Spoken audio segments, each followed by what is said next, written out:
Fantastic Four, issue number 4. Learn the secrets of what happened to the Baxter Building, because we're doing it finally. A book at Marvel is answering the question it's set up from its first issue. I kid, of course, but as far as I know, Spider-Man still hasn't dealt with, like, that 6-month gap when there was a big hole in the earth or something, right? I don't read Spider-Man, but from what I can, like, conjure, Spider-Man didn't answer the question, but Fantastic Four did in its 4th issue. Who's winning? Fantastic Four fans are winning. They are. You know, I've been a Dan Slott fan. I liked his Fantastic Four run. This feels like a very good place to jump on if you are new to the Fantastic Four. You have 3 separate issues introducing you to the characters and some fun settings. This issue, a Fantastic Four event. It's pretty fun. I gotta say, it's nice. A lot of this book, which I really appreciate, is from the perspective of Alicia. I'm like, that's kind of cool. We don't really see that often. And of course, this book is part the history of what happened in those 5 months and what's going on there. It does answer the question I had, where are the kids? So let's get into it. Annihilus is attacking. Or the negative zone. Does it say if it's Annihilus specifically or the negative zone? I think it's just like a negative zone invasion. We don't like see Annihilus himself. Big attack going on. We see Alicia's kind of caught in the crossfire. Everyone's in over their heads. A huge fight going down on their neighborhood. The kids are all in the Baxter Building just kind of watching. There is like an ambiguous age to Franklin and Valeria. They look younger than the previous run. That could just be the artist's interpretation, but they don't look like they're over 12. And I'm like, weren't they teenagers in the last one? At the very least, Franklin had to be like 15, 16, but he looks younger here. But Nikki and Joe are also here, which are Alicia and Ben's kids from like a Kree Skrull weird. It's a whole other story, but it's a really fun one. Either way, nobody looks like they're winning. Like, the fight's going to continue on, but nothing good is really happening. Reed's like, I don't know if we're going to be able to do this. Cut to the present day, where Johnny meets up with Reed and Sue outside of like the big rocky dome in the middle of the street. They go to check it out. And Johnny, of course, is not wearing any clothes. Again, I've been very hit or miss with the way that Ryan North has been writing the Fantastic Four. I don't know if the Sue is particularly great in some instances. Reed and Johnny, in my opinion, are like his 2 best characters to write. He really gets them. Johnny just like, I just had these clothes. I'm going to do what I can now. I'm like, yeah, that's fine. So they do get like some life signs inside of like the weird rock. It's probably Ben and Alicia. Of course it would be. Who else would it be? Cool. They're going to start digging. Cut back to the past, and it's all Alicia's narration, where it's like, a Hail Mary's coming. Reed's got one idea. He stretches like a bunch of arms all over his like workstation, typing on the computer, taking a bunch of stuff. A hand even passes the kids, and the kids are like, what's going on? But Reed's got a smart idea. He takes his family. They all get into one of Sue's bubbles, sends them up to the sky, and he goes to bed, and Alicia like, do you guys trust me? They're like, I guess so.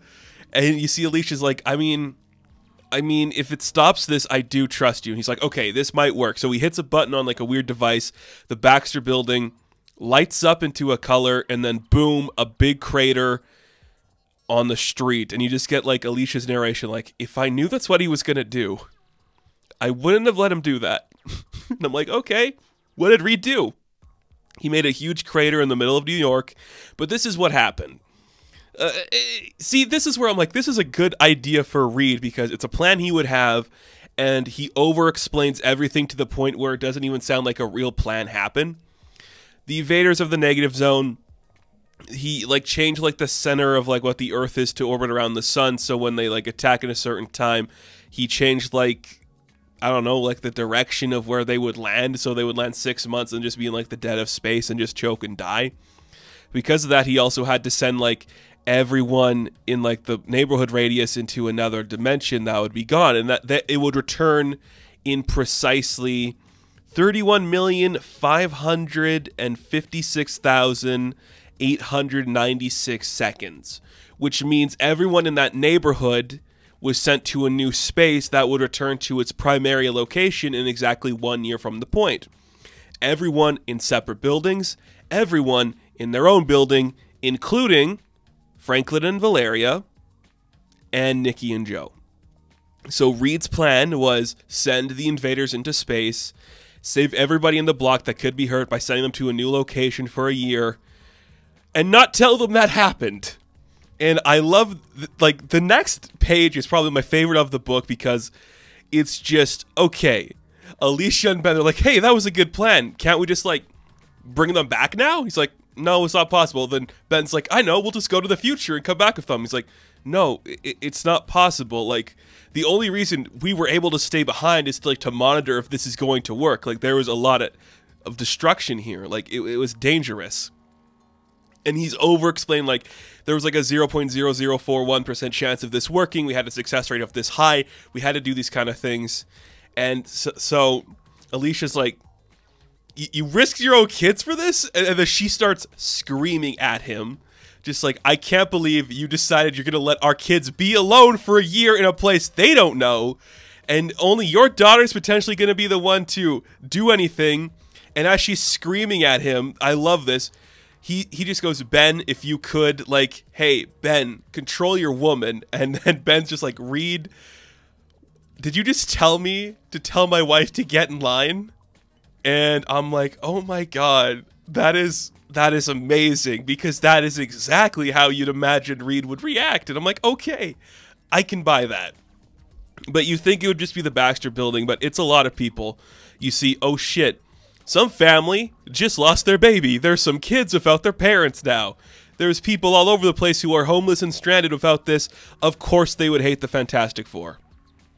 Of course they would. So Ben and Alicia hit the road. And they leave. And I'm like, yep, that is a smart enough conclusion. It is a thing Reed would do. Every person acting character. Makes a lot of sense. Cool, I'm for it. Good story. Cut to the present day. It is Ben and Alicia inside like this weird sack. Reed again over-explains what they're inside of. It's like some weird alien parasite that could come from a different universe that feeds on people's whatevers. You get it, right? Do I have to explain that? You pretty much understand what's going on here. Makes sense. So before he's like, Johnny, destroy it, Reed has to take a sample to study because, of course, it's Reed Richards. He's going to be a dick about it. I'm like, yeah, okay, cool. Cool. I think it works. And it's like, okay, you can't burn it? Damn, it's healing itself. Well, let's try to cut them out of this any way we can. Well, they're doing that. We see it's feeding on the emotions of Ben and Alicia. And we see another page where they're just screaming at Reed again. And then it finally takes them a moment. And it takes Ben a moment like, hey, I know you can't see it on his face, Alicia, but Reed's hurting too. And we see a page where Reed is crying because he also just sent a bunch of people away for a year. I'm like, okay. A different writer wouldn't have this moment. It'd just be like, he had to make the sacrifice. He's not going to let himself be emotional about it. But they're a family and they're friends. And he collapses into Sue's arms. And Alicia collapses into Ben's. And everybody's just going to have to deal with this. You know? It's kind of sweet in that way. I do admire that. It's kind of nice. So somehow they managed to cut them all out. Reed puts, or Sue I should say, puts like a bubble around them so Johnny could burn the place down. And there's like, okay, everyone's just kind of forgiving each other in that moment. It's a nice, quiet scene where Reed essentially apologizes for his behavior, and Ben's just like, I get it. We're all good. Cool. And then Johnny just burns the place down. And you're like, okay, fun. I did enjoy that. Pretty cool. Artwork was great. The story was fun. But uh-oh, we still have to wait a couple months for our kids to come back if they can make it back. And the world still kind of hates us, and we don't really know what to do. So who wants to hit the road? And I guess we're going to go see Sweet Aunt Petunia because Ben's like, you know, I don't know if you guys got a chance to meet my Aunt Petunia at our wedding, but maybe we should go see her for a minute. So our next adventure, something happens on the way to Petunia's. I'm like, okay, that's fun. I was very hit or miss on this book for a while.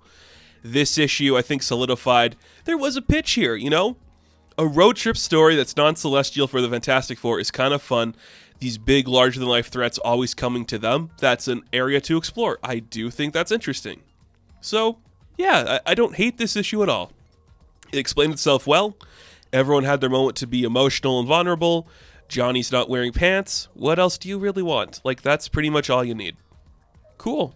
Like, it worked. This was exactly what the book needed. I think if you weren't sold on the run going forward like I was, this is going to solidify, like, oh, maybe I should keep going. And I'm going to keep going because I do like the Fantastic Four, and I want to see this book succeed.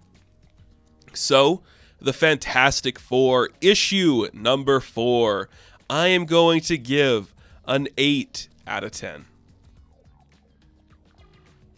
Now, thank you all for watching this review. Be sure to like and subscribe to the channel. As always, you can check me out on Instagram, TikTok, and Hive, and I will catch you in the next one. Have fun. Stay safe. Good luck.